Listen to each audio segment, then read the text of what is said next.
অবশ্যই শর্ত পূরণ করে আমরা জমা করেছি। নির্বাচন কমিশন এটা বিচার বিশ্লেষণ করে আমাদেরকে জানাবে।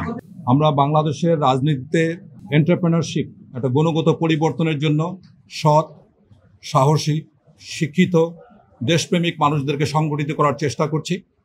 আমাদের উদ্দেশ্য পরবর্তী প্রজন্ম, আমরা সামনে নির্বাচন যেমন একটা গুরুত্বপূর্ণ বিষয়, কিন্তু তার থেকে বেশি গুরুত্ব দিচ্ছে আমাদের পরবর্তী প্রজন্মকে। গত 54 বছরে বাংলাদেশের রাজনৈতিক যে ধারা আমরা দেখেছি, তাতে বাংলাদেশের রাজনীতিতে কোনো সুষ্ঠু ধারা তৈরি হয়নি।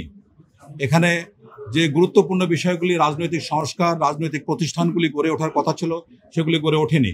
সেই জায়গাতে আমরা মনে করি যদি দেশের ভালো মানুষ, সৎ, শিক্ষিত, দেশপ্রেমিক মানুষ যদি আমরা একত্রিত হই, তাহলে দেশের জন্য নতুন একটা ধারা আমরা তৈরি করতে পারবো ইনশাআল্লাহ। মূলত আমরা এই 24-এর যে গণ অভ্যুত্থান যে একটা অভূতপূর্ণ সুযোগ করে দিয়েছে, এই সুযোগকে আমরা কাজে লাগিয়ে আমরা একেবারে 52-র ভাষা আন্দোলন থেকে শুরু করে 71-এর মহান মুক্তিযুদ্ধ থেকে 24-এর আন্দোলন পর্যন্ত যারা দেশের স্বাধীনতা, সার্বভৌমত্ব, ভাষার জন্য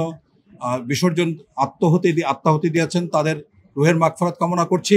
এবং বাংলাদেশে একটি নতুন রাজনৈতিক ধারা তৈরি করার জন্য আমরা ঐকান্তিকভাবে চেষ্টা করে যাচ্ছি। আপনাদের মাধ্যমে দেশবাসীকে জানাতে চাই, যারা সৎ, শিক্ষিত এবং সাহসী মানুষ, দেশের জন্য, দেশকে ভালোবেসে দেশের জন্য কাজ করতে চান, আমাদের সাথে একত্রিত হতে পারেন। ভালো মানুষ রাজনীতিতে না আসলে খারাপ মানুষের কাছে রাজনীতি চলে যাবে এবং নিচু এবং নিকৃষ্ট মানুষকে দ্বারা রাজনীতিতে শাসিত হতে হবে। আমাদের রাজনৈতিক দলের ব্যতিক্রমধর্মী যে জিনিস, আমাদের 3 মাস হয়েছে আত্মপ্রকাশ আমরা করেছি। আমাদের সবচেয়ে ব্যতিক্রমধর্মী যেটা জিনিস, আমাদের দলের গঠনতন্ত্রে আমরা 31 সদস্যের একটি নৈতিক কমিটি রেখেছি। তারা যদি এই কমিটি যদি মনে করে যে চেয়ারম্যান অসৎ উপায় অবলম্বন করেছেন, দুর্নীতি করেছেন, তারা চেয়ারম্যানকেও দল থেকে বহিষ্কার করার সামর্থ্য রাখেন। আমরা কোনো নির্দিষ্ট সংখ্যা নিয়ে সামনে নির্বাচনে এগোতে চাই না। অবশ্যই শর্ত পূরণ করে আমরা জমা করেছি।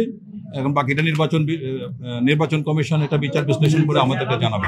আমাদের আবেদন করার কথা ফর্ম কতে, ফর্ম 1 নম্বর ফর্মে এখানে আমরা আবেদন করেছি। আমরা চাবি প্রতীকের জন্য আবেদন করেছি।